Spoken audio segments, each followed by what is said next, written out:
Next topic is chromosomal theory of inheritance. Okay, before we starting chromosomal theory of inheritance, we discuss about the recognition of Mendel's work. पहचान, identity, Y Mendel's के जो work था, Mendel ने जो experiment किए थे, Mendel's ने जो लॉ दिए थे, उस समय मेंडल्स को वो आइडेंटिटी क्यों नहीं मिली? क्या क्या कमी थी? क्या वहाँ पे मेंडल्स के पास क्या क्या चीज़ें नहीं थी जिसकी वजह से उनके जो वर्क था वो पब्लिश नहीं हो पाया था? ओके, रिकग्निशन की बात करते हैं मेंडल्स के वर्क की. Okay, Mendelian's law of inheritance an come 1865. मेंडल ने जो वर्क दिए थे, जो वर्क किया था, अब जो लॉ दिए थे वो कब दिए थे? 1865 में दिए थे.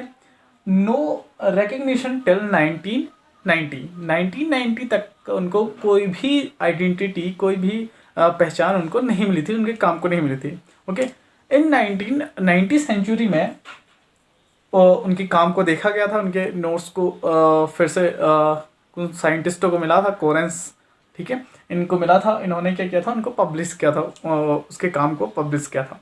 ओके, और क्या इसमें पॉइंट था? Concept of factor as unit of inheritance was not accepted due to lack of physical proof. जो मेंडल्स का कॉन्सेप्ट था, फैक्टर्स का, एलील का, यूनिट ऑफ इनहेरिटेंस का, जीन का जो कॉन्सेप्ट था, वो फिजिकली प्रूफ नहीं कर पाए थे. कब? 1865 में. ओके, जिसकी वजह से उनको उनके वर्क के लिए रिकग्निशन नहीं मिला था. नेक्स्ट पॉइंट है, his principle stating pair of allele do not blend didn't turn out universally true. Mendel's का जो प्रिंसिपल थे स्टेटिंग पेयर का, ओके, उन्होंने बताया था पेयर ऑफ एलील्स का, जो एलील होते हैं वो पेयर्स में होते हैं. ओके, डू नॉट ब्लेंड, वो मिक्स नहीं होते हैं, ये मेंडल ने बोला था, और उन्होंने कहा था ये यूनिवर्सली ट्रू होगा. ओके, ये भी वो फिजिकली प्रूफ नहीं कर पाए थे. And use of mathematics to explain biological phenomena was not accepted. Mendel's ने मैथमेटिक्स यूज़ की थी बायोलॉजिकल फिनोमेना को एक्सप्लेन करने के लिए, वो भी वहाँ पे एक्सेप्टेड नहीं था मैथमेटिक्स को यूज़ करना. ओके, तो ये कुछ पॉइंट थे जिसकी वजह से मेंडल्स को उनके वर्क के लिए कोई भी रिकग्निशन नहीं मिला थी, कोई भी आइडेंटिटी नहीं मिली थी.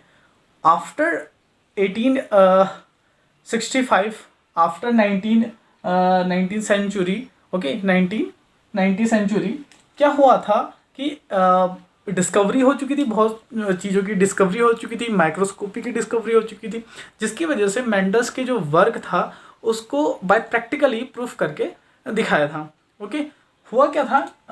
What happened in 1990 century. Okay, 1990 century में हुआ क्या था ऐसा जिसकी वजह से उनका जो वर्क था वो पब्लिश हुआ था? एडवांसमेंट इन माइक्रोस्कोपी में एडवांसमेंट हो गया था, मतलब डिस्कवरी हो गई थी, माइक्रोस्कोप प्रॉपर डेवलप हो गया था, डिफरेंट काइंड के माइक्रोस्कोप बनने लगे थे. Okay, light microscope, electron microscope, इसकी हेल्प से, माइक्रोस्कोप की हेल्प से क्या क्या डिस्कस करने में आसानी होगी? Cell division could be studied, cell division study होने आसान हो गया, स्टडी होगी उसकी. क्रोमोजोम डिस्कवर हो गए, जिसकी वजह से जो मेंडल ने बोले थे, जो लॉ बोले थे और जो उन्होंने काम बोला था वो बाय प्रैक्टिकली प्रूफ कर पाए. ओके, जिसकी वजह से बाद में हमने ये बोला कि मेंडल ने ये जो कुछ पॉइंट थे फैक्टर, जीन, इनके बारे में हमें पहले भी बता दिया था, but lake of physical proof, जिसकी वजह से उनके काम को रिकग्निशन नहीं मिला था. ओके, अब हम यहाँ पे बात करते हैं क्रोमोसोम के बारे में, क्रोमोसोमल थ्योरी ऑफ इनहेरिटेंस के बारे में. आई होप आपको ये समझ में आया हो कॉन्सेप्ट की मेंडल के recognition of Mendel's work, Mendel को पहचान क्यों नहीं मिली थी, मेंडल ने जो अपने वर्क दिए थे, जो प्रिंसिपल दिए थे, उनको उस समय में 1865 में पहचान क्यों नहीं मिली थी. Okay, lake of physical proof की वजह से वहाँ पे उनको आइडेंटिटी नहीं मिलती. बट आफ्टर 1865, मतलब इन 1990 सेंचुरी में क्या हुआ था कि माइक्रोस्कोपी की डिस्कवरी हो गई थी, जिसकी वजह से उनके जो वर्क था उनको बाय प्रूफ करके दिखाया, जिसमें बहुत सारे उनके लॉ ऑफ डोमिनेंस फेल हुए थे. Okay, law of independence fail हुआ था, एंड लॉ ऑफ सेग्रीगेशन जो था वो यूनिवर्सल ट्रू अभी भी माना जाता है, गैमेट फॉर्मेशन अभी भी माना जाता है. ओके, जिसकी वजह से हमने उनको क्या बोला था, फादर ऑफ जेनेटिक्स बोला था। Okay, now chromosomal theory of inheritance. Okay, first we discuss the structure of chromosome. First, chromatin. What is chromatin? Okay, chromatin, thin thread-like structure embedded in nucleoplasm. Where is nucleoplasm? Nucleoplasm is surrounded by the nuclear membrane. Okay, look here. This is a cell, and in its middle is nucleus. Okay, and cell membrane. Okay, inside the nucleus, fluidy substance are called nucleoplasm, and in nucleoplasm, thread-like structure contains DNA, RNA, histone protein, and non-histone protein exist during the resting stage of a cell. इस nucleus के अंदर जो thread like structure होगा, okay, ऐसे thread like structure जो होगा, जो कि कंटेन करता है DNA, RNA, histone protein, non histone protein को, उस थ्रेड लाइक स्ट्रक्चर को हम बोलते हैं क्रोमेटिन। आपको फिगर में भी दिख रहा होगा क्रोमेटिन कहाँ पे प्रेजेंट होता है, न्यूक्लियोप्लाज्म में एम्बेडेड होता है, डीएनए और प्रोटीन, हिस्टोन प्रोटीन के साथ में एम्बेडेड होता है। Exist during resting stage of a cell. आपको क्रोमेटिन प्योर कब दिखाई देंगे, जब सेल जो होगी वो रेस्टिंग फेज में होगी, डिवाइडिंग फेज में नहीं होगी तब। Next, chromosome.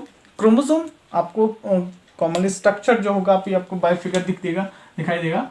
क्रोमोसोम का स्ट्रक्चर बेसिकली रॉड शेप होता है। Okay, rod shape structure chromosome का। Rod shape structure formed when chromatin condense together when the cell is about to divide.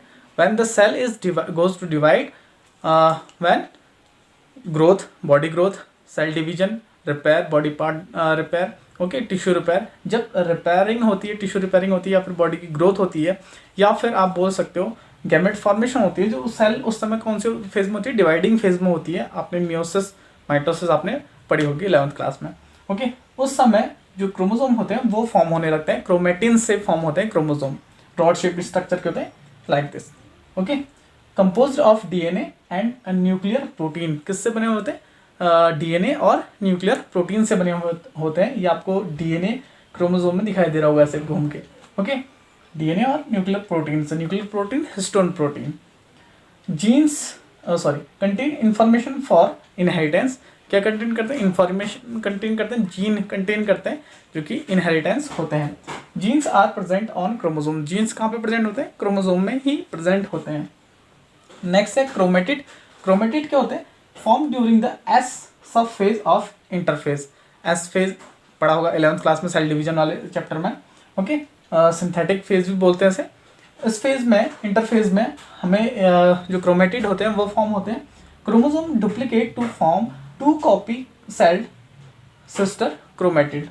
2 chromosome जब डुप्लीकेट होते हैं तो 2 कॉपी बनाते हैं सेल्ड सिस्टर क्रोमेटिड। उनको ये बोलते हैं सिस्टर क्रोमेटिड बोलते हैं। आपको फिगर में यहाँ पे शो रखा है।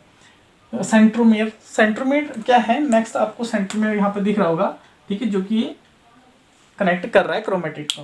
Primary contractions of a chromosome. Primary contraction किससे होता है, सेंट्रोमियर से ही होता है। Connect the sister chromatid. ये सिस्टर क्रोमेटिड को, इनको क्रोमेटिड बोलते हैं। ओके, इस सिस्टर क्रोमेटिड को